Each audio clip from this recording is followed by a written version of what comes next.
receptor. Your book calls them the latter. Your objective sheet, the former term. Okay? Distinguish interlobular from interlobar, so be careful there. Now, by the way, there's also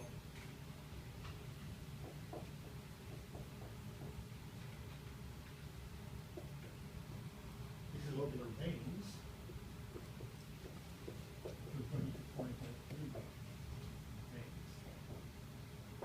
Same thing.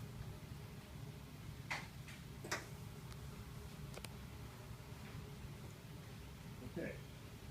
Now you notice, branching off the interlobular or cortical radii, which to me looks like a trunk of a tree, are the branches. These branches are arterioles called afferent arterioles. It's sort of like the branches coming off the trunk of the tree. Everybody see that? It looks like a tree. Okay. By the way, renal blood vessels there are page 958 and 964. Okay. So, the interlobular or cortical radial artery, like the trunk of the tree, the branches coming off at either side, is the afferent with an A, afferent if you prefer, arterial. Remember, an arterial is a small artery. As you'd expect, the arterial supplies a capillary bed. The capillary bed, these are called the glomerular capillaries or the glomerulus. Just a network of capillaries supplied by the afferent or afferent arteriole. That's what we have right here. Okay. Here's the afferent arteriole coming in, bringing blood in. Here's the capillary network called the glomerulus or glomerular capillaries. And then it's drained by a vessel. You'd expect it to be a venule, but it's not. It's another arteriole. It's called the efferent arteriole. So A before E, think of E as exiting. The blood is exiting the glomerular capillaries by means of the efferent arteriole. So blood is brought in by the afferent arteriole to these capillaries and drained by the efferent. They're easy to tell because the afferent is always going to be bigger or wider than the efferent. What does that mean?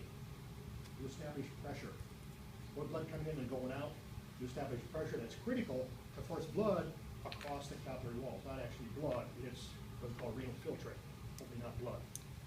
You got blood coming across, you got damage to the glomerular capillaries, that's a pathological condition. And we'll talk more about that later. We'll get into urinalysis. Okay, so afferent arteriole, supplying blood to the glomerular capillaries, or glomerulus, drained by the efferent arteriole. Now, the efferent arteriole then also supplies capillaries. In the cortex, which are here, these are called the paratubular capillaries. The paratubular capillaries, right in here. And these are capillaries that are around the renal tubule in the cortex.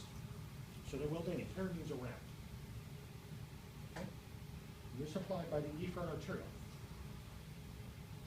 Some efferent arterioles also supply capillaries in the medulla called the vasa recta.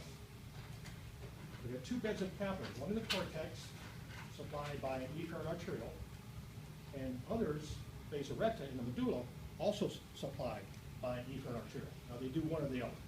One efferent can either supply the paratubular capillaries with blood or the vasa recta. Okay? But in both cases, the efferent arteriole is draining capillaries, glomerular capillaries.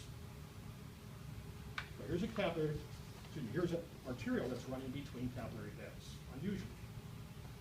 We expect capillaries to be fed by arterioles, but not drained. And the reason is, instead of having a venule here, arterioles have a thicker wall. So this helps to maintain this pressure head here, which is essential for urine formation. And the first step, basically, is driven by pressure. They have a certain pressure in here to force the fluid out of the blood across these capillary walls into this collecting chamber, which, by the way, is called the Bowman's capsule or glomerular capsule. And this is what's going to go into the renal tubules. And now the blood that's coming out from the blood in these capillaries, glomerular capillaries, into this collecting chamber and then into renal tubules.